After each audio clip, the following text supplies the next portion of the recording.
நாமம் போட்டா நல்லா நடிப்பேன்னு சொன்னடா. நான் தலை வந்துகிட்டு பெரிய இடம் ரீசெண்டா நடந்துக்க. இவரு ரொம்ப டீசெண்டா இருக்கிற. காவா ஓரத்துல கஞ்சா அடிக்கிற மாதிரியா இருக்கிற.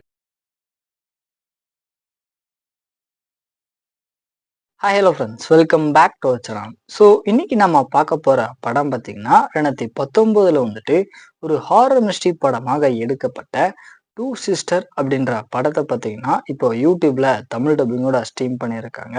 இந்த படத்தோட ரிவ்யூ பத்தி தான் இந்த வீடியோல பார்க்க போறோம். சரி, படத்தோட கதை அப்படின்னு பார்க்கும்போது, அதாவது ஒரு ரெண்டு சிஸ்டர்ஸ் பார்த்தீங்கன்னா அவங்க சின்ன வயசா இருக்கும்போது அவங்க வீட்டில் இருக்கிற ஒரு ரூமுக்கு பார்த்தீங்கன்னா போகவே கூடாது அப்படின்னு அவங்களுடைய அப்பா பார்த்தீங்கன்னா சொல்லிக்கிட்டு இருப்பாரு. ஆனா இருந்தாலுமே அந்த அக்காவுடைய தங்கச்சி பார்த்தீங்கன்னா அந்த ரூம்ல வந்துட்டு ஏதோ சத்தம் கேட்குது அப்படின்னு அந்த ரூமுக்குள்ள பார்த்தீங்கன்னா போறா. திடீர்னு அவ பார்த்தீங்கன்னா அங்கேயே மாட்டிக்கிறா. ஸோ இந்த சம்பவம் நடந்து பல வருஷத்துக்கு அப்புறம் பார்த்தீங்கன்னா தங்கச்சி வந்துட்டு மென்டல் ஹாஸ்பிட்டல்ல இருப்பாங்க. அக்கா பார்த்தீங்கன்னா ஒரு ஃபேமஸான ரைட்டரா இருப்பாங்க.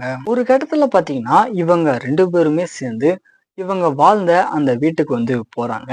அங்க போனதுக்கு அப்புறம் இவங்களுக்கு தெரிய வர அந்த உண்மைகள்லாம் என்ன, கடைசியா என்னாச்சு அப்படின்றதுதான் இந்த படத்தோட கதையா இருக்கு. இந்த படம் ஃபுல்லுமே பாத்தீங்கன்னா ஹாரர் அப்படின்றது அந்த அளவுக்கு ஒர்க் அவுட் ஆயிருக்காது.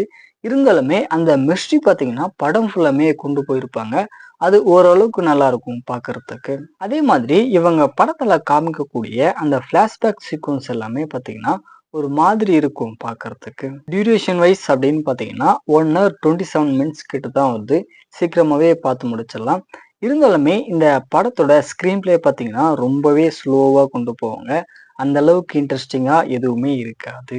இன்னும் ஓப்பனா சொல்லணும் அப்படின்னா படத்துல ஒரு சில சீக்வன்ஸ் எல்லாம் பார்க்கும்போது கண்டிப்பா உங்களுக்கு தூக்கமே வந்துடும்.